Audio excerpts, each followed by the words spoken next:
เราจะมาสอนตัวบทเรียนของบทที่3ข้อที่5ข้อที่7เนาะซึ่งเขาจะมาเฮ็ดกราฟเส้นแสดงเป็นลายเส้นเนาะซึ่งตรงพันมาก็เรียนแล้วเกี่ยวกับเรื่องแท่งแล้วก็เรื่องกราฟน้ำตกเนาะวันนี้จะมาเฮ็ดตัวกราฟเป็นเส้นแสดงเนาะอันนี้เขาจะเริ่ม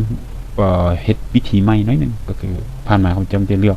กข้อมูลแล้วก็ insert เลือกข้อมูลแล้วก็ insert เนาะวันนี้เขาเจ้าจะเลือกข้อมูลเนาะจะพาเฮ็ดวิธีเพราะมันมีหลายวิธีเฮ็ดเลยเขาฮู้หลายวิธีมันจะช่วยได้ในอนาคตเนาะเพราะว่าจังใดก็มีแต่เลือกถ้าว่าข้อมูลมันอยู่คนละฝากเนี่ยก็เลือกยากเนาะดังนั้นวิธีเฮ็ดก็คือเขาไป insert เนาะ insert ตัวนี้อาจจะไป insert เห็นว่าสังเกตปุ่มกราฟตัวนี้มันอยู่ลุ่มพี่มันจะเป็นเส้นแสดงเนาะติ๊กเข้ามาเราก็มีแต่เลือกเนาะอันนี้มันเขาเป็น 2D ไล่เนาะกับ 3D เนาะมีลุ่มพี่เขาเลือก 2D ก่อนปุ๊บหลังจากเขาเลือก insert เข้ามามันจะมีหน้าตาเป้าให้เราสร้างขึ้นมาเองเนาะโดยเราจะต้องคลิกขวาแล้วก็ไป select data แล้วก็ไป add เนาะ add ตัวนี้เขาก็มาเลือกข้อมูลของจอห์นติ๊กใส่ชื่อเราก่อนเนาะติ๊กเลยนี่แล้วตัวลุ่มเขาก็จะลึกออกแล้วก็ท้าเอาข้อมูลของเรานี่ให้บอสเส้นแสดงออกมาแล้วนี่ก็โอเควันนี้ข้าพเจ้าอยากแอดของแนนซี่เข้าไปตื้มมันนะก็มีแต่แอดติ๊กแนนซี่ชื่อเนาะแล้วตัวลุ่มมันจะเป็นเส้นแสดงเนาะก็เลือกเอาข้อมูลของเราลุ่มปุ๊บ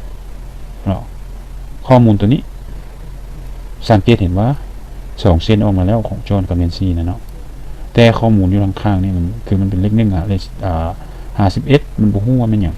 เพราะว่า1ก็คือแอปเปิล51ก็คือโคโคนัทมันมี11อย่างเลยฉะนั้นเขาจะเลือกอย่างให้มันไปทางข้างเนาะเห็นป่ะเขาเรียกว่า horizontal category axis labels ก็คือ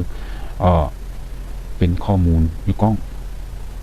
งรูปนี้เขาจะเป็นเรื่องนี้เนาะเลือกจอห์นก่อนได้เรียนนันซี่ได้จะเลือกจอห์นก่อนไปดิเลือกปุ๊บมันจะเห็นห้องนี้ออกมานะเขาก็จะไปท้าเอาข้อมูลตัวนี้ข้อมูลของมักไม้นะเห็นบ่สังเกตมันจะออกมาสิเดี๋ยวเรามักไม้มันจะโชว์มาเลยอยู่รูมพี่ก็โอเคหลังจากโอเคมันก็โอเคอีกอันนี้เส้นแสดงมันจะโชว์มันเนี่ยมันจะเทียบกันไปก่อนนั้นเราใช้เป็นแท่งเนาะวันนี้เราใช้เป็นเส้นแสดงเขาก็จะฮู้ว่าโอ้ช่วงนี้มันสีฟ้าของจอห์นมันน้อยเนาะแต่ของแนนซี่ได้หลายสิเขากลับคืนไปหาตัวดีไซน์นี่เนาะก็ไปแอดเขาเอิ้นว่าแอดเลเยอร์เนาะเลือกเลเยอร์ที่เขามักเนาะมักแบบใดก็เลือกเอานี่เขาเจ้าลงเลือกตัวนี้เลือกตัวนี้มันจะมีไททอลหัวข้อนะว่าอยากเขียนอย่างเนาะก็เขียนเข้าไปละจอห์นมันเส้นสีฟ้าแนนซี่มันเส้นสีส้มเนาะวันนี้เราจะมาตกแต่งได้อีกก็คือไปตัวชาร์ตไทป์ตัวนี้เรามักเป็นอันเดี๋ยวเราจะอธิบายฟังน้อยหนึ่งตัวแบบที่นึงก็คือเทียบกันคือล้วงหมายว่าเทียบกันโดยนะค่อยบทส่วนเจ้าบทส่วนค่อยคือเขามันนอนอยู่ในห้องเดียวกันเจ้าได้หลายน้อยก็หู้กันเลยเนาะนี่วิธีเทียบอันกราฟที่2ก็คือ stack line ก็คือเป็นแบบนี้เราเรียก stack line ก็คือเวลาเขามันร่วมตัวกันนะเขาจะบวกกันเนาะคือ51บวก76 39บวก23เป็นตัวนี้บวกกันเป็นคันจื้อได้ตัวก็เป็นเบื้องตัวกราฟแท่งที่ว่าต่อกันที่เขาเจ้าเห็นนะมันจะมีเป็นแท่งต่อกันเนาะซึ่งคล้ายๆกันนั่นแหละตัว stack นี่หมายถึงมันตั้งใส่กันนะตัวกราฟนะตั้งใส่กันก็คือตัวได้สูงสุดก็คืออยู่นี้73บวก95ก็ได้สูงแบบนี้นะตัวทำอิฐที่ว่าเอากลับคืนไปจัดท้ายเว็บที่2ก็คือมันจะบทับกันคือมันปนกันเอามาต่อแท่งใส่กันสแต็กใส่กันเนาะนี่มันเป็นกราฟอันที่2อันที่3เป็นไงอันที่3ตัวนี้มันก็จะบอกว่าจะมีเส้นตัวนึงเป็นเส้นชื่อเนาะอีกเส้นนึงก็เป็นเส้นที่ว่าดึงจ้องเอาไว้เนาะก็คือส่วนหลายแล้วความเจ้าโบมักไซตัวนี้พอบริเบิ้งแบบสไตล์นี้เนาะ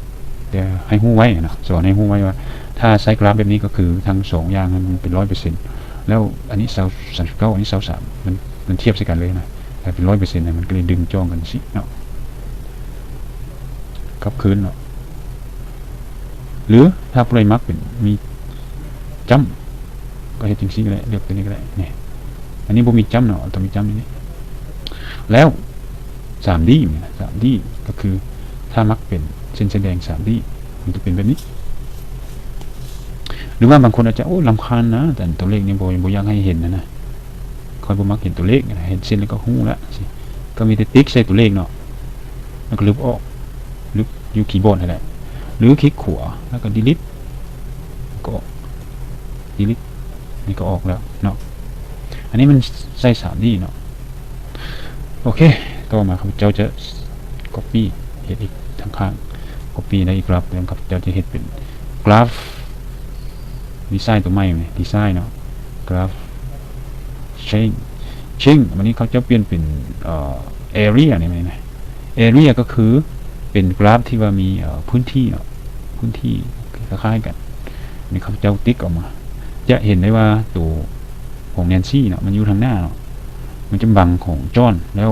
มันจะเป็นเอเรียนี่ของจอห์นถ้าว่าตัวเรนสูงกว่าแนนซี่นะมันจะสูง